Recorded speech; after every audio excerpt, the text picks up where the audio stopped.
Morning students. Last class तक हमने parabola के क्वेश्चन कंप्लीट कर लिए थे। अब हम अपने नए कॉनिक सेक्शन की तरफ चलेंगे जो कि है ellipse.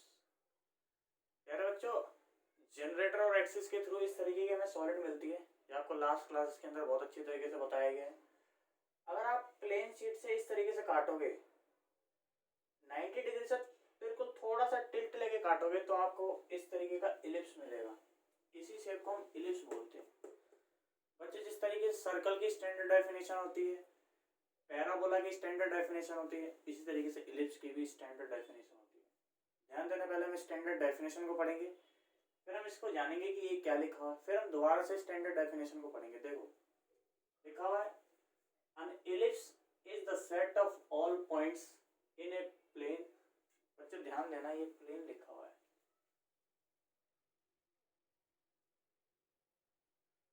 In a plane, the sum of whose distance from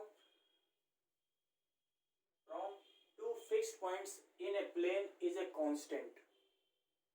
The two fixed points are called the foci of the ellipse। Foci मतलब बच्चों फोकस की प्लूरल फॉर्म को ही फोकाई बोला गया है। बड़े ध्यान से देखना, यहाँ पर आपको क्या बोला है कि ये P1 F1 distance plus F1 F2 distance का जो सम होगा ये बराबर होगा किसके, F1 P1 और F2 P2 के बराबर। ठीक है बच्चों, ध्यान देना, मैं आपको बताता हूँ।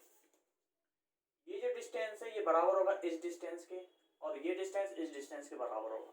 ध्यान दो, आपके पास, आप सपोज करो दो आपने कील ली और इस तरीके से यहाँ पर प्लेस करी, और आपने एक थ्रेड बांधी, कुछ डिस्टेंस की आपने थ्रेड बांधी इस तरीके से, वो थ्रेड इस तरीके से लटक रही होगी। अगर आप उसको ऐसे करके यूं रोटेट करोगे ऐसे, तो आपके पास इलिप्स बन के आएगा इसी तरीके का।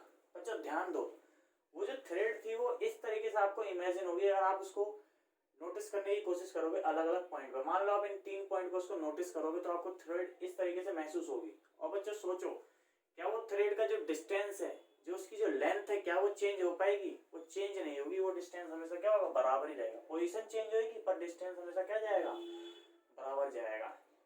बच्चों, आपकी 11th क्लास के लेवल पे आप जो इलिप्स पढ़ने वाले हो, इसके अंदर आपको पढ़ना किस तरीके से है, आपको सेंटर को हमेशा ओरिजिन मान के चलना है। इलिप्स जो आपका होगा, या तो ये सिमेट्रिक अबाउट एक्स एक्सिस होगा, हमने एग्जांपल किसका लिया है, एक्स एक्सिस का लिया है, या तो ये सिमेट्रिक अबाउट वाई एक्सिस होगा। ठीक है बच्चों, इसके ऊपर अलग अलग तरीके के कोऑर्डिनेट्स बनते हैं। ध्यान देना कौन कौन से कोऑर्डिनेट बनेंगे। एक तो फोकस, फर्स्ट फोकस का क्या होगा, कोऑर्डिनेट बनेगा। अगर आप इसको ओरिजिन मान रहे हो और इसको एक्स एक्सिस मान रहे हो, तो इसके कोऑर्डिनेट क्या होंगे, -c0 होंगे। c0 ही क्यों होंगे, क्योंकि हम यहाँ से लेके यहाँ तक के डिस्टेंस को क्या मान रहे हैं, c मान रहे हैं। दूसरे फोकस के क्या होंगे, c0 हो जाएंगे। अच्छा, 0 क्यों हो रहा है, मैंने आपको बोला कि एक्स एक्सिस के क्या है, सिमेट्रिक है। एक्स एक्सिस के अलाउंग है, तो यहाँ पे c, यहाँ पर जो y के कोऑर्डिनेट होंगे वो क्या होंगे, 0 होंगे। अच्छा ध्यान देना, दो वर्टेक्स होते हैं। पहला वर्टेक्स ये होगा, इसके जब कोऑर्डिनेट होंगे ये -a और 0 होंगे। क्यों, हम यहाँ से लेके यहाँ तक के डिस्टेंस को a मान रहे हैं, यहाँ से लेके यहाँ तक के डिस्टेंस को a मान रहे हैं। तो अगर ये नेगेटिव डायरेक्शन की तरफ है तो कोऑर्डिनेट को अगर हम लोकेशन देना चाहते तो माइनस चिपका देंगे उसके आगे। यहाँ पे माइनस इसलिए चिपका रहे क्योंकि हम लोकेशन में ये बताना चाहते हैं कि पॉजिटिव डायरेक्शन में एक्स एक्सिस की। आगे ध्यान देना, ये एक इस तरीके की शेप है, यहाँ से ये कम है, ये कम ब्रॉड है, यहाँ से ऐसे ज्यादा है। फोकस इसी तरफ होते हैं, तो ध्यान रखना जिस तरफ फोकस होंगे उनको हम क्या बोलते हैं, उस एक्सिस को मेजर एक्सिस का नाम देंगे। जिस तरफ फोकस नहीं है, हम फोकस को ध्यान देना इन साइड मान के चल रहे हैं। जहाँ पे बल्ज ज्यादा है, यहाँ पे बल्ज क्या है, कम है, तो हम इसको माइनर एक्सिस बोल के चल रहे हैं। ध्यान देना बच्चों, हम अगर ये इलिप्स जो है ये इस तरीके से होता, ये अबाउट वाई एक्सिस होता, तो हम मेजर एक्सिस किसको बोल रहे होते, उस टाइम पे मेजर एक्सिस जो बल्ज होते जिस तरफ, उन्हीं को बोलते हैं, उसको उस टाइम ए से डिनोट करते हैं। ठीक है बच्चों, मैं समझ रहा हूँ आपको यहाँ तक समझ में आया होगा। आप इसको समझो, आगे हम इसके ऊपर क्या मैथमेटिकल रिलेशनशिप बनते हैं सी के अंदर, इस ए के अंदर और बी के ऊपर, हम इसकी बात करेंगे। आप जब तक इसको नोट करो।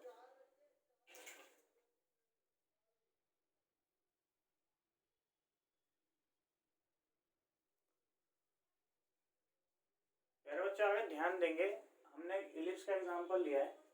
ये आपका जो इलिप्स जो आपको दिखाई दे रहा है, इसके अंदर हम ये जो डिस्टेंस है इसको सी से डिनोट कर रहे हैं, जो कि ओरिजिन और फोकस टू के बीच में डिस्टेंस है। सेम डिस्टेंस यहाँ पे भी होगा, बस कोऑर्डिनेट में साइन का फर्क आ जाएगा। ये माइनर एक्सिस का जो हाफ है, सेमी माइनर बोलते हैं इसको हम, तो इसको हम बी से डिनोट करेंगे। ये सेमी मेजर एक्सिस है, इसको हम ए से डिनोट कर रहे हैं। हम ये देखने वाले हैं कि बी सी और ए के बीच में क्या रिलेशन होता है। बच्चों बड़े ध्यान से देखना, आपको दिखाई दे रहा होगा ये F1 और P, देखना F1 और ये जो P है, ये डिस्टेंस आप कैसे निकालोगे? बड़े ध्यान से मेरी बात को समझना। आप जैसे ये थ्रेड, हमने इस थ्रेड को, इसको सपोज करो कि थ्रेड है, हम इसको ऐसे करके यहाँ ले जाएंगे, तो ध्यान देना ये वाला जो धागा ये पूरा यहाँ तक आएगा, फिर ये जो है ये इतना सिमट के रह जाएगा, तो इसकी वैल्यू क्या आएगी? बड़े ध्यान से समझना। इसको आप वो मान लो, इसकी वैल्यू जाएगी F1O, मतलब दिस फिर प्लस दिस OP। और बच्चों ये जो इतने से जो थ्रेड थी जो सिमट के इतनी रह गई, जो दूसरी बार ओवरलैप हुई थी, इसको आप F2 और P से नोट करोगे। बच्चों ध्यान देना, हम इसकी बात कर रहे हैं, बट इसका जो डिस्टेंस इंडिविजुअल होगा, अगर ये राइट एंगल ट्रायंगल है, तो बच्चों ये नहीं होगा क्या? B स्क्वायर रूट, यही होगा। सेम डिस्टेंस इसका भी यही होगा, तो देखना आगे। बच्चों ध्यान दो, हम ये जो डिस्टेंसेस है अभी हम इनको निकालने जाने कि ये पूरे का डिस्टेंस आने क्या वाला है। देखना F1 और O को आप C से डिनोट कर रहे हो, OP यहाँ तक के डिस्टेंस को C से, और जो यहाँ पर बन के आएगा आपके पास C, और यहाँ पर जो डिस्टेंस बन के आएगा, आप इस पूरे A में से C को सब्ट्रैक्ट करोगे तो ये आएगा A माइनस C। ठीक है बच्चों, यहाँ तक समझ में आ रहा होगा आपको। इसके बाद ध्यान देना बच्चों, आपने यहाँ पर क्या क्या लिया, ये C ले लिया एक बार, और यहाँ से C और A आपने एक बार ले लिया। देखो बच्चों, एक बार C लिया आपने, एक बार आपने ये वाला पार्ट लिया, एक बार आपको ये पूरा लेना पड़ेगा। आप इसको यहाँ से हटाओ, पहले आपने ये लिया, फिर OP की वैल्यू तो पूरी ये है, तो आपने A ले ली, फिर एक बार दोबारा आपको इसको लेना पड़ेगा, क्योंकि मैंने बताया ये थ्रेड जो है यहाँ पर सिमट के एक बार दोबारा इस तरीके से आ जाएगी, तो ये जो वैल्यू होगी इसमें C से C कट जाएगा, 2A आ जाएगा। ये जो 2A है ये थ्रेड का, ये तो डिस्टेंस है जो हमने थ्रेड सपोज कर रखी है, और इस थ्रेड का डिस्टेंस तो ट्वाइस ऑफ दिस भी होगा, but 2A is equal to 2 times of B square and C square भी होगा, तो 2 से 2 कैंसिल आउट हो रहा होगा, ये आ जाएगा। स्क्वायरिंग बोथ साइड कर दोगे तो A स्क्वायर B स्क्वायर और C स्क्वायर आ जाएगा बच्चों। इसके बाद ध्यान देना, आप अगर आप C स्क्वायर की वैल्यू यहाँ पर निकालोगे तो आ जाएगी A स्क्वायर माइनस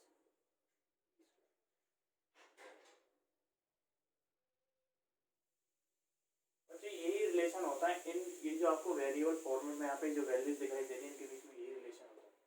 आप इसको यहाँ तक नोट करो, इसके बाद हम आगे चलते हैं।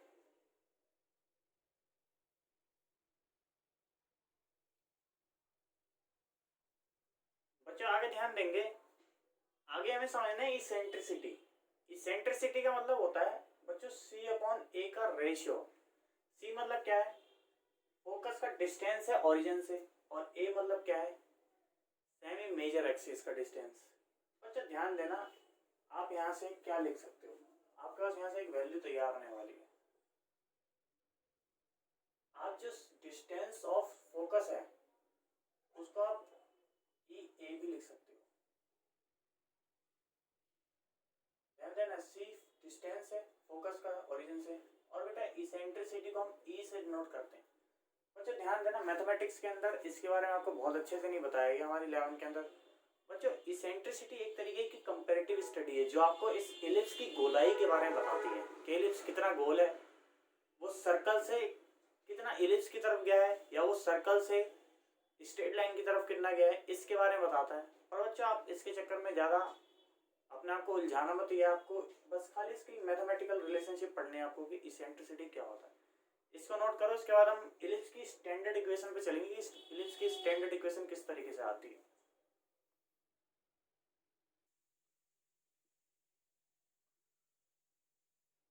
अच्छा ध्यान देंगे, अब हम मूव करते हैं सर्कल की इलिप्स की, हम स्टैंडर्ड इक्वेशन की तरफ चलते हैं।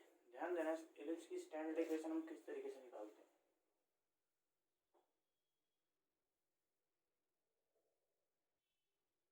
अच्छा मान लो ये आपके पास इलिप्स है जो कि एक्स एक्सिस के अलोंग है, ये एक जनरल पॉइंट है जिससे इलिप्स पास हो रहा है।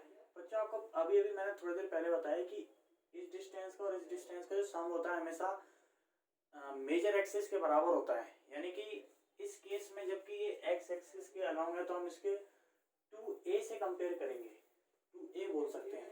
तो अगर हम ये डिस्टेंस और ये डिस्टेंस अगर डिस्टेंस फॉर्म में से निकालें तब भी 2a होगा। तो आओ चलो निकाल के देखते हैं। pf1 इसकी बात करोगे तो इसमें डिस्टेंस फॉर्मूला आप लगाओगे तो x प्लस सी स्क्वायर, और बच्चों ध्यान देना जीरो को से सब्ट्रैक्ट करोगे तो y ही आएगा और y का स्क्वायर करना है आपको, तो y स्क्वायर रूट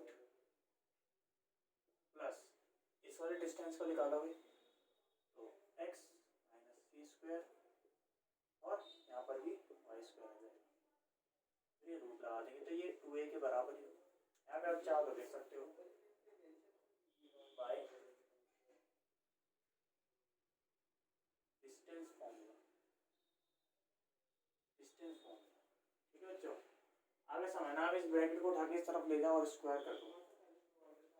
आप ऐसे लिख रहे होंगे x प्लस सी स्क्वायर वाई स्क्वायर रूट, इस वाले ब्रैकेट को उठा के आप इधर ले गए 2a minus x minus C square plus Y square.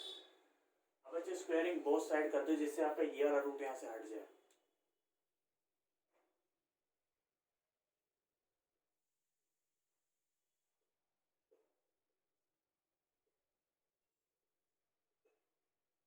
Squaring both side करते हैं आपका ये वाला हट जाएगा यहाँ से, वाई स्क्वायर हो जाएगा। बच्चों इधर देखना, इधर a minus B whole square का फॉर्मूला आएगा तो क्या हो जाएगा 4a square plus x minus C square plus Y square minus 4a, और यहाँ पर देखो क्या आएगा x minus C square plus Y square. ठीक है बच्चों, आगे देखना, आगे देखोगे तो आपको दिख रहा होगा कि ये और ये आपस में कैंसिल आउट हो जाएंगे। इसको उठा के आप इधर लाओगे x प्लस सी स्क्वायर माइनस एक्स माइनस सी, और इधर क्या रह जाएगा 4a स्क्वायर माइनस 4a, और ये x minus C square plus Y square. बच्चों इस पूरे को सोल्व करने पर क्या आता है 4xc आता है। ये आपने जूनियर क्लासेस में पढ़ा होगा, ये फॉर्मूला होता है। और अगर आपको ऐसे समझ में नहीं आया तो आप इसको जैसे स्क्वायर्स खोलते हैं इस तरीके से खोल कर सकते हो 4a स्क्वायर माइनस 4a और x minus C square plus Y square. बच्चों ध्यान देना, आप 4 सारे कैंसिल आउट हो जाएंगे। इसको उठा के एक तरफ ले आओ और इसको उठा के उस तरफ ले जाओगे तो ध्यान देना, इसको उठा के इधर लाओगे तो a x minus c plus Y square. इसके बाद आप इसको उठा के इस तरफ ले आओगे तो a स्क्वायर पूरा होगा बच्चे, और ये क्या हो रहा होगा x माइनस सी हो रहा होगा। बच्चों ध्यान देना, मैंने एक स्टेप थोड़ा सा आगे कर दिया क्योंकि यहाँ पे हमारे पास स्पेस नहीं है। आगे देखना बच्चों, स्क्वायरिंग बोथ साइड करेंगे तो क्या आएगा ये a स्क्वायर हो जाएगा और x minus C whole square plus Y square, और ये a की power 4 X square C square. और बच्चों आप इसको चाहो तो थोड़ा और इजी वे में कर सकते हैं, मैं आपको बताता हूँ कैसे। आप इसको यहाँ से इतना हटा दो, आप क्या करो 4 तो कैंसिल आउट हो रहा होगा, फिर 4 कैंसिल आउट होने के बाद देखना क्या आएगा आपके पास। आप इसको लिखोगे एक्स सी ए स्क्वायर 4a 4 हट जाएगा बच्चों x minus C square plus Y square.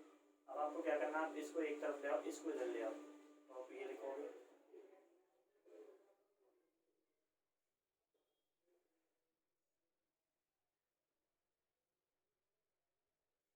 बच्चों ध्यान देना, इस ए को भी आप इधर ले आओ,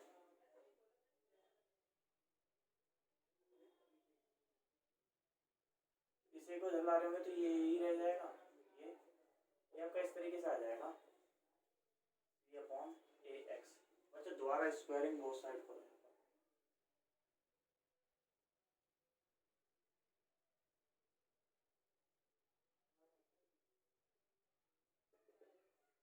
स्क्वायरिंग बोथ साइड करोगे तो बच्चों देख पा रहे हो कि यहाँ से स्क्वायर रूट हट जाएगा, तो x minus C whole square आ जाएगा वाई स्क्वायर। बच्चों यहाँ देखोगे तो ए square C square upon A square x square, और बच्चों यहाँ क्या आएगा, यहाँ देखना क्या आएगा, यहाँ 2a C by A x आएगा, तो इस ए से इस ए को काटोगे तो आपके पास क्या बन जाएगा, यहाँ पर 2c एक्स हो जाएगा। बच्चे इस वाले इसको आप एक्सपेंड करो, x square C square minus 2xc और ये वाई स्क्वायर ए स्क्वायर। और बच्चे यहाँ ध्यान देना, आप इस सी स्क्वायर की जगह पे आप ये लिख सकते हो ए स्क्वायर माइनस बी स्क्वायर बटा ए स्क्वायर, और यहाँ पर एक्स स्क्वायर माइनस 2cx। बच्चे ध्यान देना, ये टर्म और ये टर्म कैंसिल आउट हो जाएगा। इसके बाद आप देखोगे तो आपको क्या दिखाई दे रहा होगा, आपके पास बचा है सी एक्स स्क्वायर सी स्क्वायर और वाई स्क्वायर। बच्चे इस तरफ क्या बचा है, ए स्क्वायर। बच्चे ध्यान देना, इधर से क्या आ रहा है आपके पास, आप इसको डिनोमिनेटर के साथ अलग करके लिखोगे तो आपका आएगा 1 minus B square by a square, और इधर क्या है आपके पास एक्स स्क्वायर। इसके बाद देखोगे तो x square C square Y square ए स्क्वायर। बच्चों इस एक्स स्क्वायर को अंदर मल्टीप्लाई कर दोगे तो एक्स स्क्वायर बी स्क्वायर ए स्क्वायर और ये एक्स स्क्वायर। तो ध्यान देना, ये टर्म और ये टर्म कैंसिल आउट हो जाएगा आपके पास। और बच्चों इस सी स्क्वायर की जगह पे आप क्या लिख होंगे, ए स्क्वायर माइनस बी स्क्वायर, ये वाई स्क्वायर ए स्क्वायर माइनस बी स्क्वायर ए स्क्वायर ये एक्स स्क्वायर। बच्चों देखोगे फर्दर ये टर्म और ये टर्म कैंसिल आउट हो जाएगी। इसके बाद आप इस पोर्शन को उठा के इस तरफ लाएंगे तो आ रहा होगा b square by a square, और इधर बच्चों देखोगे तो माइनस बी स्क्वायर और वाई स्क्वायर। बच्चों बी स्क्वायर को उठा के आप उस तरफ ले जाओ दूसरी साइड, तो इसको इधर ले आएंगे ऐसे बी स्क्वायर। बच्चों अब आप ध्यान से देखना, इस पूरी इक्वेशन को अगर आप बी स्क्वायर से डिवाइड करोगे तो क्या आएगा आपके पास,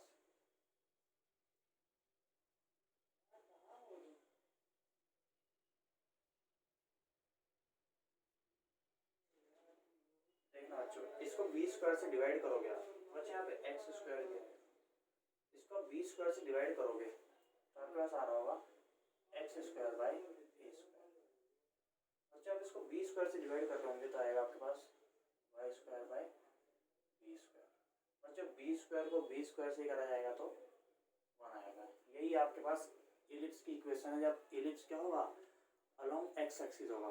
बच्चों एलिप्स जब अलोंग वाई एक्सिस होगा तब ये थोड़ा सा चेंज हो जाएगा।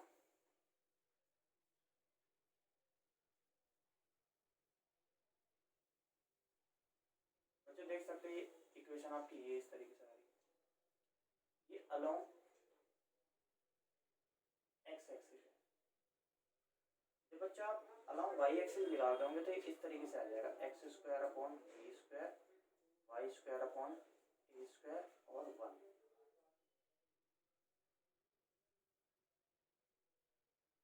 बच्चा ध्यान देना, हम ए से किसको डिनोट कर रहे हैं और हम बी से किसको डिनोट कर रहे हैं। हम ए से डिनोट कर रहे हैं सेमी मेजर एक्सिस को, और बी से डिनोट कर रहे हैं हम सेमी माइनर एक्सिस को। बच्चे ये अलोंग एक्स एक्सिस है, ये अलोंग वाई एक्सिस है। बच्चे ध्यान देना, यहाँ पर ए का जो डिस्टेंस है ये बड़ा है बी के डिस्टेंस से। हम इन्हीं फॉर्मेट में जनरल इक्वेशन मान के एनसीईआरटी के सारे क्वेश्चन को सॉल्व करेंगे। मैं समझ पा रहा हूँ आपको ये इक्वेशन किस तरीके से ड्राइव हुई है, ये समझ में आ रहा होगा। एलिप्स की स्टैंडर्ड इक्वेशन किस तरीके से काम करेगी हम ये आगे क्वेश्चनों के थ्रू समझेंगे, जब तक आप इसको नोट करें।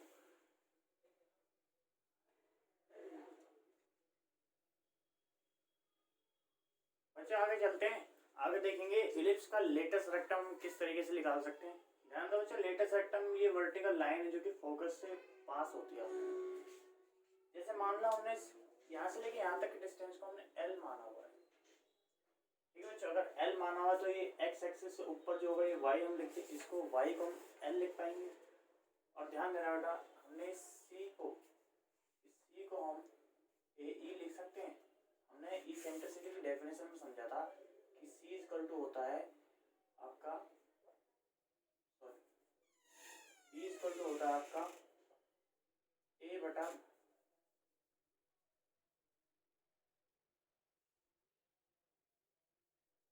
सी इक्वल टू होता है आपका ए बटा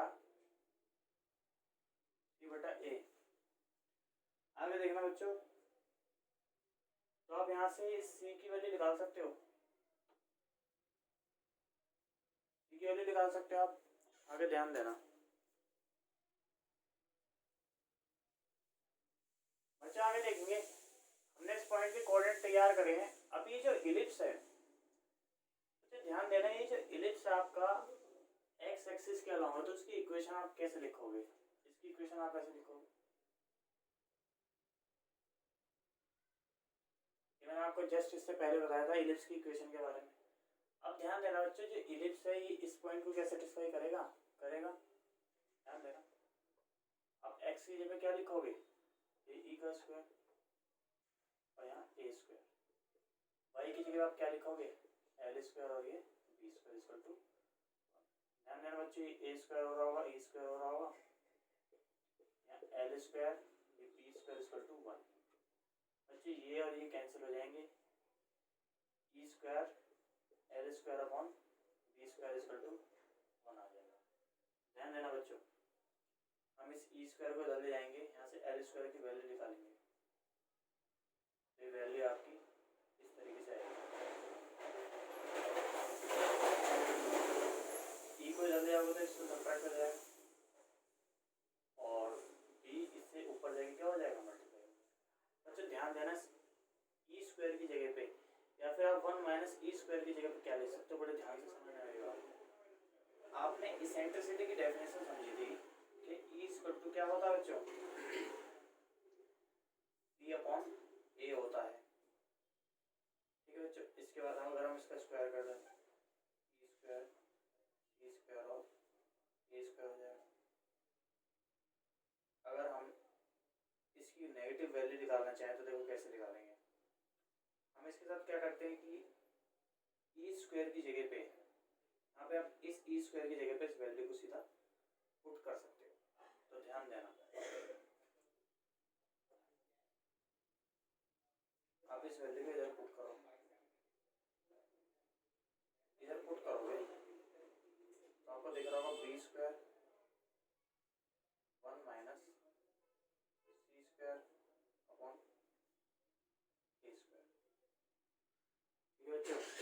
इसके बाद ध्यान देना, आप इस सी स्क्वायर की जगह पे और क्या लिख सकते थे, आप सी स्क्वायर की जगह पे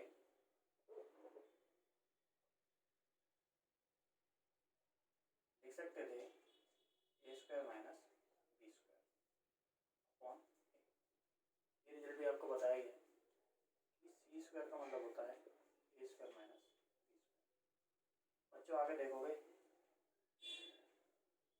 तो आप इसको डिनोमिनेटर के साथ अलग करके लिखते थे, यहाँ से आपके पास a square by a square लिखते और ये माइनस माइनस प्लस हो रहा होता, b square by a square लिख सकते थे। तो बी स्क्वायर ये देखो बच्चों 1 हो जाएगा, तो ये और ये कैंसिल आउट हो जाएंगे। आप इस वैल्यू को लिख पाते बी की पावर 4 अपॉन ए स्क्वायर। बच्चों ध्यान देना, ये जो आपके पास वैल्यू आ रही है किसकी आ रही है, ये वैल्यू एल स्क्वायर की आ रही है, क्या आ रही है, बी की पावर 4 अपॉन ए स्क्वायर। तो आप दोनों तरफ से अंडर रूट लोगे तो लेटेस्ट रेक्टम आपके पास क्या आ जाएगा, बी की पावर स्क्वायर और ए की पावर 1 हो जाएगी, ठीक है बच्चों। ये तो आपके पास आया, आपकी ये वाली एल की वैल्यू। अगर आप लेटेस्ट रेक्टम निकालना चाहते हो तो उसको नीचे 2 से मल्टीप्लाई कर देंगे इसको ऊपर की तरफ।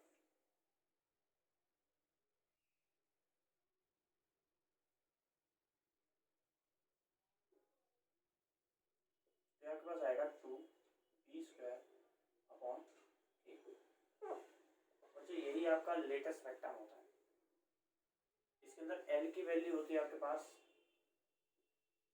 b²/a। तो लेटेस्ट रेक्टम इसकी जस्ट डबल लेंथ हो जाएगी, तो आप इसको 2b² बोल सकते हो। बच्चों आज हमने इलिप्स का पूरा कॉन्सेप्ट समझा था। इससे नेक्स्ट क्लास में हम इलिप्स के क्वेश्चन लेंगे जो कि आपकी एनसीईआरटी बुक से होंगे।